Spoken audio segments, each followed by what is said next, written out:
Bully, a Brooklyn story by Phil Baisley. Every day at PS 114 carried with it a fair amount of dread for this undersized, underweight fourth grader.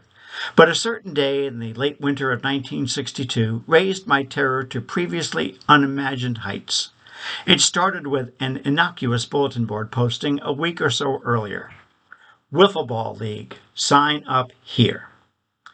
I knew I was not cut out for baseball. My hand-eye coordination was unfit for the complexity of hitting a fastball.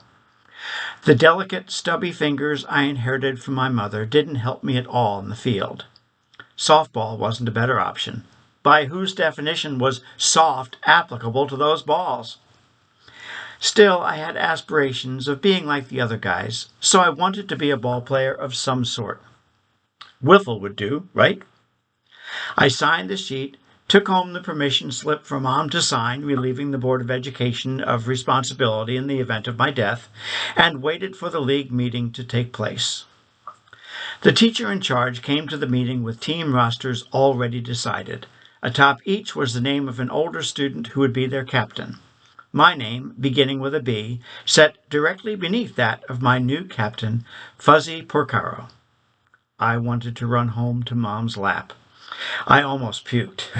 I wondered if a 9-year-old facing certain death should have a will. Please, God, not Fuzzy. Every school has its bullies. There's a pecking order. You have the kids who are quick to take advantage of any shortcomings they observe in other kids. If you're too short or too tall or too slim or a bit overweight or wear braces or last year's clothes or have the slightest inkling of sensitivity toward criticism, you're fair game for these bullies. In turn, they are prey of bigger bullies.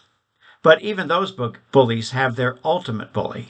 At PS 114, that was Fuzzy. Fuzzy was perpetually in 6th grade.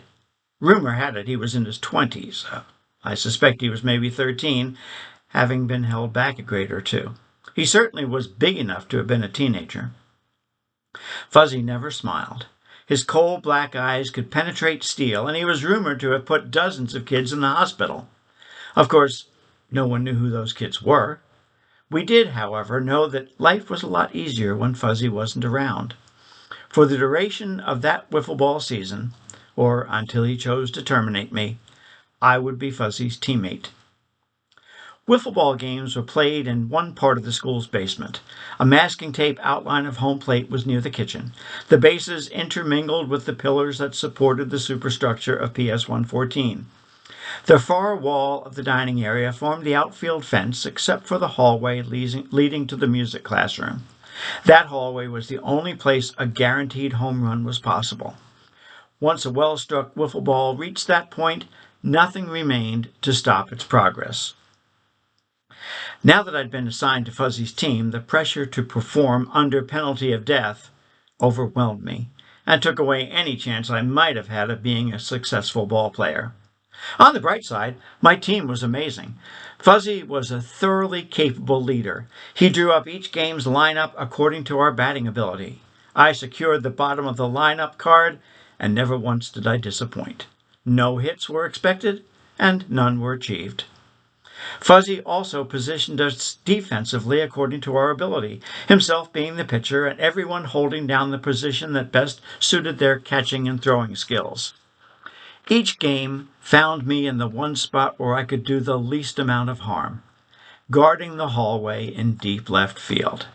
Generally, if a ball got that far, the fielder's only responsibility included stopping it from rolling down the hall and throwing it to someone else. Thanks to Fuzzy's all-around athleticism, our team only lost one game, tying us for first place and forcing a playoff for the league championship. Thanks to Fuzzy's managerial skills, they never had the opportunity to contribute to or detract from the team. Thanks to good fortune, only one ball ever got near me. I stopped it with my foot, nervously picked it up, and threw it to the real left fielder. The playoffs started well, with my team, that is, Fuzzy's team, taking a big early lead. The other team whittled away at that lead until we were barely hanging on by 2 runs going to the bottom of the last inning. Fuzzy got a couple of outs, but our opponents got a couple of hits. Then the unthinkable happened. The next batter slammed the first pitch to deep left field. No one in the league had ever hit a ball that far on the fly, let alone a line drive. Fuzzy spun around to watch the carnage and, probably, to plot his revenge. I barely saw the white sphere coming, but I stuck up my right hand. Holes. Wiffle balls have holes, lots of them. Holes make wiffle balls dance in the air, the basic challenge of the game. My middle finger moved toward its destiny as the line drive raced at it. I could hear the expletives gushing from Fuzzy's lips. I couldn't see the broad smiles on the faces of the other team. I couldn't even see the ball as it hit that stubby finger and stuck fast.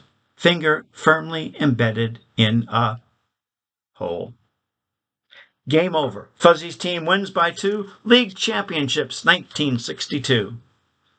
Fuzzy, the meanest, toughest kid in PS 114, ran toward me, his eyes glistening. He scooped up my diminutive body and not the team, he carried me to the school kitchen for the award ceremony.